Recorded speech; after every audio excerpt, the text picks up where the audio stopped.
Hi అండి, అందరికీ నమస్కారం. Welcome to my YouTube channel. ఈ వీడియోలో ఏపీ ఉద్యోగం మరియు పెన్షన్ల డిఏ మరియు డిఏ సమాచారం అండి. డిఆర్ సమాచారాలు. సో బిల్లు పెట్టుకోండి, ఈ నెల నుంచి జమ అవుతాయి అంటున్నారు. సో బిల్లులు పెట్టుకోవడం వల్ల ఈ నెల నుంచి అయితే ఈ డిఏ మరియు డిఆర్లు అయితే జమ అవుతాయి.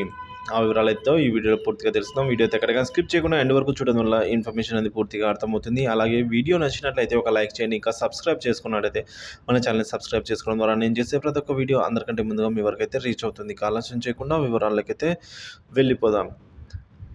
గతంలో 2 డీఏలను మంజూరు చేసిన రాష్ట్ర ప్రభుత్వం అండి. మొదటిది జీవో నెంబర్ 28, రెండవది జీవో నెంబర్ 30. సో డీఏలను ఈ విధంగా విడుదల చేయడం జరిగింది. సో మొదటి జీవో నెంబర్ 28 ప్రకారం చూసుకున్నట్లయితే ప్రభుత్వ ఉత్తర్వులు GO number 28 financial department dated అంటే ఏ రోజు ఇష్యూ చేసింది అన్నదండి 15th మార్చ్ 2024 ప్రకారం చూసుకున్నట్లయితే 26.39% ఉన్న డిఏని మరొక 3.64%తో పెంచుతూ 30.303కు అయితే డిఏని పెంచడం జరిగిందండి. సో ఈ పెరిగిన డిఏ అనేది జనవరి 1, 2023 నుంచి అయితే అమలవుతుంది.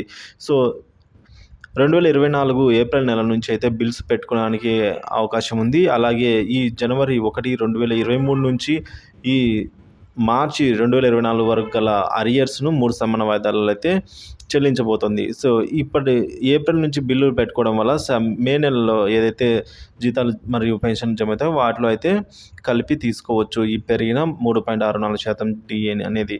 సో ఈ అరియర్స్ ఏవైతే ఉన్నాయో అవన్నీ కూడా 3 సమాన వాయిదాల్లో అయితే చెల్లించడం జరుగుతుంది. మొదటి వాయిదా వచ్చేసి ఆగస్టు 2024, రెండవ వాయిదా నవంబర్ 2024, మూడవ వాయిదా ఫిబ్రవరి 2025లో అయితే జమ అవుతాయి. అదేవిధంగా జీవో నెంబర్ 30 ప్రకారం ప్రభుత్వ ఉత్తర్వులు జీవో నెంబర్ 30 ప్రకారం ఫైనాన్షియల్ డిపార్ట్మెంట్ డేటెడ్ ఇష్యూ చేసిన డేట్ వచ్చేసి 15 మార్చి 2024 ప్రకారం చూసుకున్నట్లయితే ఈ మొదటి డిఏ పెంచింది 30.03 వరకు. సో ఇప్పుడు మరొక 3.64% పెంచుతూ మొత్తానికి 33.67% అయితే గరిష్టంగా జిఏ చేరుకోవడం జరిగింది. సో ఈ డిఏ అనేది జూలై 1 నుంచి బిల్లులు అయితే పెట్టుకోవచ్చు అండి. సో అప్పటి నుంచి అయితే బిల్లలో జమ అవుతుంది. సో ఈ అరియర్స్ ఏవైతే ఉంటాయో అవి కూడా 3 సమాన వాయిదాలలో అయితే చెల్లించడం జరుగుతుంది. సో అరియర్స్ అయితే సెప్టెంబరు, డిసెంబరు అలాగే మార్చి 2025లో ఈ 3 సమాన వాయిదాల్లో అయితే ఈ రెండవ జీవో నెంబర్ 30 ప్రకారం పెరిగిన డిఏ అనేది చెల్లించబడుతుంది. సో ఈ విధంగా ఇప్పుడు మనకు సిఎఫ్ఎంఎస్ సైట్ అయితే ఎనేబుల్ అయింది. పెరిగిన డిఏతో మన డీడీఓ బిల్స్ అయితే అప్లోడ్ చేస్తూ ఉన్నారు.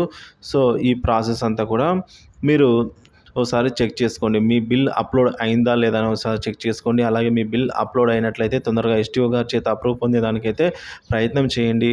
లేదు ఇంకా అప్లోడ్ కానట్లయితే డీడీఓలు కూడా ఇప్పుడు ఎన్నికల షెడ్యూల్ పరంగా అయితే బిజీగా ఉండొచ్చు. సో కాబట్టి ఈ డీడీఓలే తొందరగా అప్లోడ్ చేసేలా చూసుకోండి. అలాగే ఎస్టీఓల చేత కూడా అప్రూవ్ చేయించుకున్న విధంగా మీరు చూసుకున్నారంటే తొందరగా మీకు జీతాలు లేదా పెన్షన్ జమ అయ్యే అవకాశాలు ఎక్కువగా ఉంటాయండి. సో 1వ తేదీన జమ అయ్యే అవకాశాలు ఎక్కువగా ఉన్నాయి. ఇదే అండి ఇప్పటివరకు ఉన్న తాజా సమాచారం. ఏపీ ఉద్యోగం మరియు పెన్షన్ల పెండింగ్ బిల్ల సమాచారం కానీ లేదా జీతాలు మరియు పెన్షన్ల సమాచారం తాజా సమాచారం కోసం మన ఛానల్ అయితే సబ్స్క్రైబ్ చేసుకొని రెగ్యులర్గా అప్డేట్స్ అయితే ఫాలో అవుతుండండి. Thank you for watching this video.